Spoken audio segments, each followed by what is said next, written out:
루소 형제의 일렉트릭 스테이트는 넷플릭스에서 공개되기 전부터 이미 큰 화제를 모았다. 스트리밍 역사상 가장 비싼 프로젝트로 무려 3억 2천만 달러가 투입되었다. 그런데도 극장 개봉 없이 오직 넷플릭스에서만 상영되었다. 화려한 배우진, 유명한 감독과 시나리오 작가들도 비평가들의 혹평을 막을 수는 없었다. 하지만 대부분의 관객에게 영화는 의외로 호평을 받았다. 가장 많이 회자된 부분, 바로 예산부터 이야기해보자. 몇 년 전만 해도 아마존이 반지의 제왕, 힘의 반지, 시즌 하나에 거의 8억 달러를 투자한 것에 모두가 놀랐다. 물론 그중 절반은 판권 구매에 사용됐지만 그럼에도 시리즈물로서는 믿기 어려운 예산이었다. 왕좌의 게임, 마지막 시즌이 1억 달러 가까이 들었다는 점을 보면 비교가 된다. 최근 들어 스트리밍 거물들이 독점 프로젝트에 엄청난 금액을 투자하는 일이 늘어나고 있다. 굳이 멀리 가지 않아도 루소 형제가 연출한 더 그레이맨은 라이언 고슬링과 크리스 에반스 주연으로 넷플릭스에서 2억 달러가 투입되었다.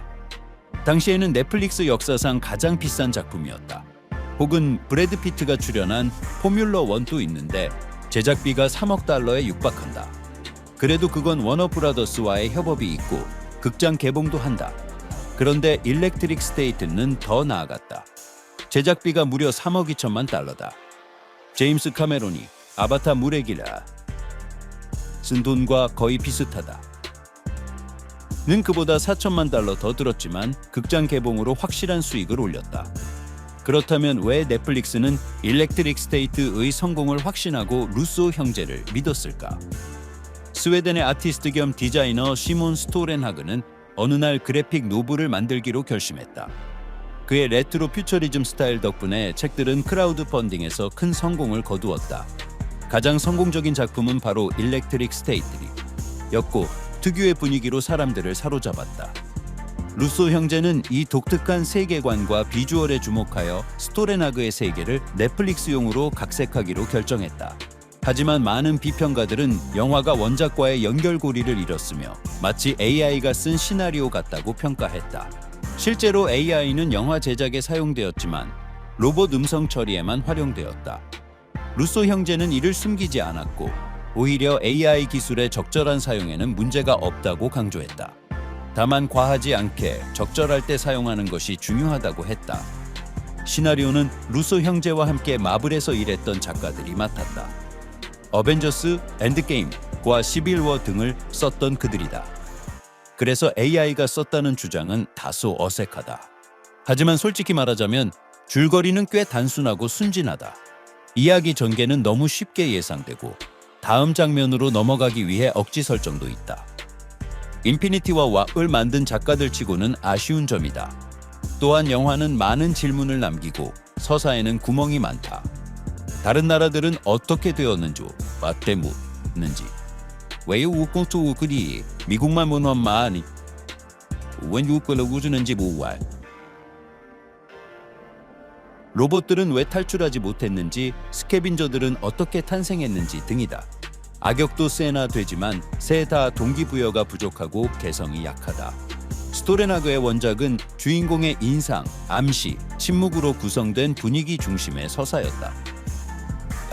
가장 인상적인 장면들은 오히려 카메라 밖에서 일어난 일처럼 보이며 우리는 그저 그 여파를 목격한다. 전쟁 이후의 폐허와 길거리에 버려진 미소 짓는 로봇들은 강렬한 분위기를 자아낸다. 특히 뇌신경 연결 기술로 인해 가상 세계에 갇힌 사람들의 모습은 충격적이다. 시체처럼 보이지만 그들은 행복한 가상 현실 속에 산다. 다만 스토렌하그는 작가라기보다는 탁월한 일러스트레이터이며 그의 그래픽 노블은 여백과 스타일로 작동한다. 영화에서는 많은 디테일을 생략하지 않고 설명하려 들었고 그 과정에서 많은 각색이 필요했다. 하지만 그럼에도 관객들의 질문을 모두 해소하지 못했다. 한 인터뷰에서 조 루소는 원작의 어두운 분위기보다는 가족 영화로 방향을 틀기로 했다고 밝혔다. 그래서 이야기에 가벼운 요소들이 추가되었고 아이들도 볼 수 있게 구성되었다. 크리스 프레스의 캐릭터는 아예 처음부터 코믹한 요소를 위해 새로 만들어졌다. 영화의 첫 10분은 세계관을 설명하는 데 사용된다. 로봇의 출현, 전쟁의 발발, 인간과 기계의 갈등이 간단히 설명된다. 어린 고아 소녀와 로봇, 그리고 밀수꾼은 소녀의 오빠를 찾기 위해 황폐해진 세계를 여행한다. 수많은 장애물을 겪고 예상치 못한 인물들을 만나는 여정이다. 이런 서사는 이미 수백 편의 영화에서 봤던 것과 크게 다르지 않다. 루소 형제는 이를 세련되고 품질 높고 아름답게 만들었지만 놀랍지는 않다. 그래서 비평가들은 원작을 배신했다며 루소 형제를 비판한다. 반면 관객들은 그런 주장에 동의하지 않는 듯하다. 로튼토마토 기준으로 비평가 평점은 불과 15%의 신선도다. 나 매담 웹과 비슷한 수준이다. 하지만 관객 평점은 무려 75%, 즉 5배나 높다. 그 말은 즉 영화가 자신만의 관객층을 찾았고 어떤 방식으로든 그들을 사로잡았다는 뜻이다. 일렉트릭 스테이트만의 장점도 존재한다. 가장 뚜렷한 강점은 시각적인 부분이다. 디스토피아를 배경으로 했지만 영화는 상당히 고급스럽게 보인다. 수백만 달러가 투입된 것이 화면에 그대로 드러난다. 로봇 하나하나가 독창적이고 자연스럽게 움직이며 화면은 흐릿하지 않고 전체적인 미장센이 일관되다. 일부 장면은 일시 정지하고 스크린샷으로 남기고 싶을 정도다. 각 로봇은 모션 캡처 기술을 사용하여 구현되었다. 이 점에서는 비판할 만한 부분이 전혀 없다. 루소 형제는 시각적 요소를 가장 강력한 무기로 만들어 원작에 최대한 근접하게 표현했다. 분위기 면에서는 원작 그래픽 노블과 상당히 다르지만 겉모습은 높은 완성도를 자랑한다. 영화의 중심 서사는 오빠와 여동생 사이의 관계에 집중한다. 원작에서도 등장했지만 영화에서는 그 서사가 더 확장된다. 주인공은 10대 소녀이고 많은 사람들이 알다시피 밀리 바비 브라운이 이 역할을 맡았다. 기묘한 이야기에서 11 역으로 사랑받았지만 사실상 이제는 청소년 이미지를 벗어난 지 오래다.